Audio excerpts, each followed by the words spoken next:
Doing it like for fun for a blacksmithing class.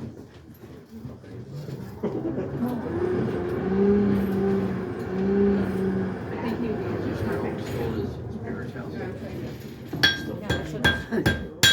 Trying to stay behind. Same thing on this end, we'll make a point real quick. I think that's unreal. Yeah. And it-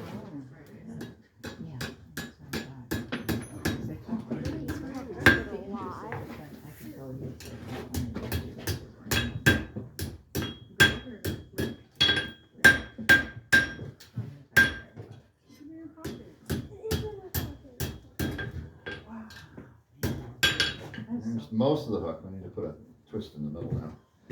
So what I'll do is I'll cool down those little points, because if I don't cool them down and I bury them in the fire now, they're gonna just melt away.